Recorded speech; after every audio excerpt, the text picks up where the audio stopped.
How's it going, everyone, and welcome to this video on the Machine Nest building kit.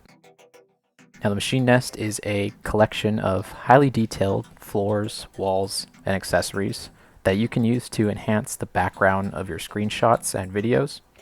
And right now I'm going to be providing just a quick couple of tips on what's included in this kit and how you can set them up.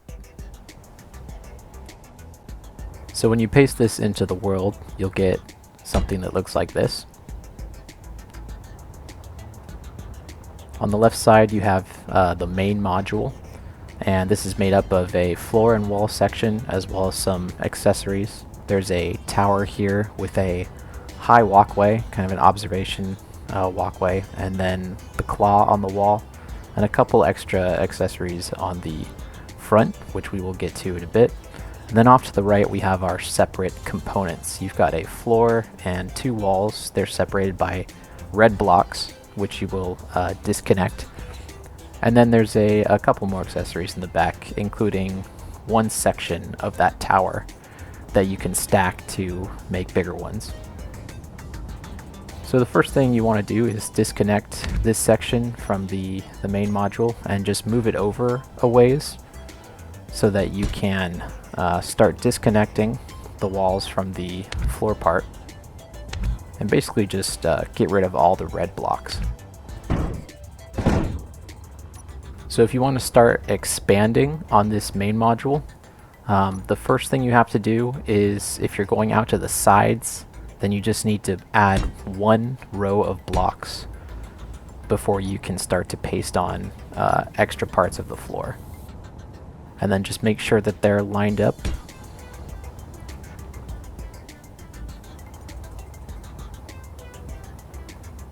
For the rear wall, there's no extra blocks you have to add, so you can paste that one on.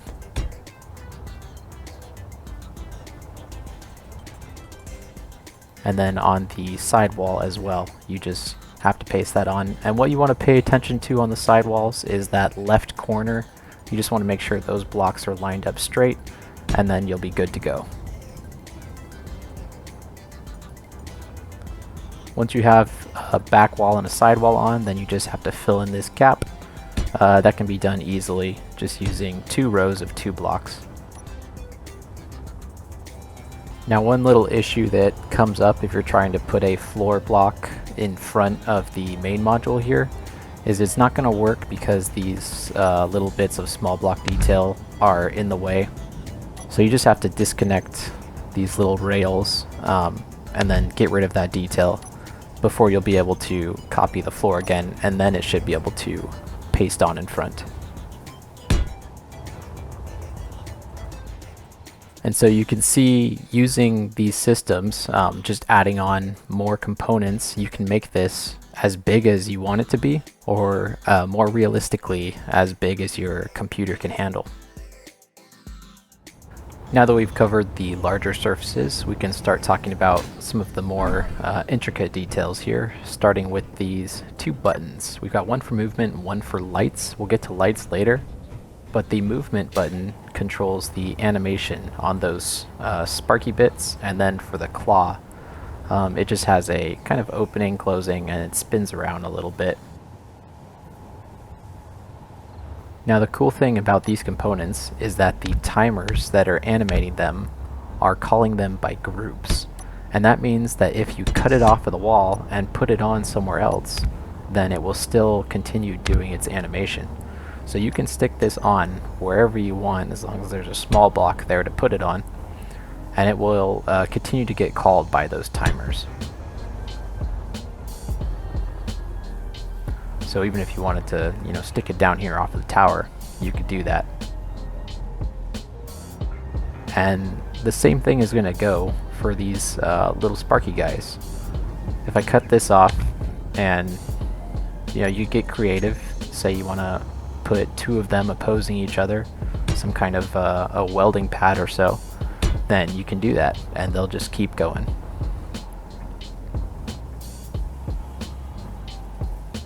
So checking out this observation tower here, you can see it's got a ladder going up the side, so theoretically you could make the climb all the way to the top And then up here on the walkway, it's just a nice kind of overlook position, just to see the things you've built.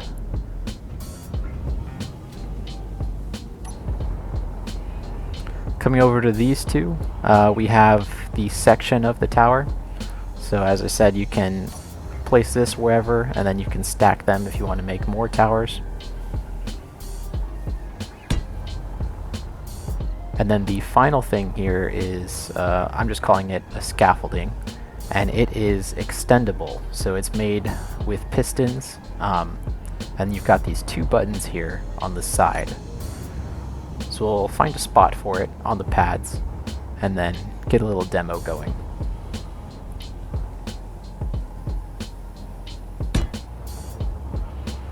And so let's say I just want to paste in some kind of a walker or something, and it's a little too big to fit. I'll just come down here. We've got one button for the height, one button for the length. So if I hit the length, those pistons will just extend, and now it's a little bit bigger, and my blueprint can fit inside there.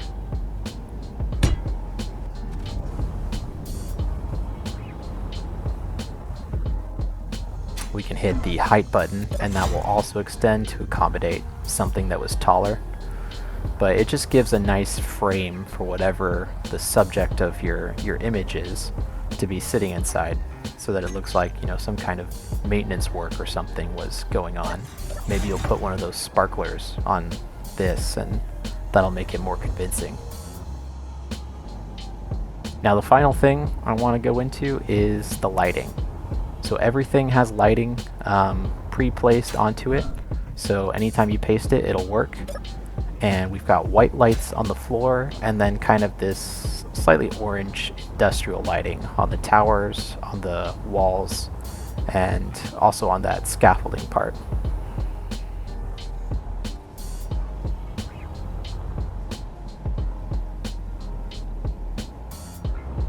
So day or night, it's gonna look nice. That's it for the machine nest how-to. I hope you guys get some good use out of this. I hope it's an upgrade, or at least an alternative to that display hanger that I put out a while ago. But I want to thank you guys for watching, and I'll just leave you with a couple example shots of how you can set this up.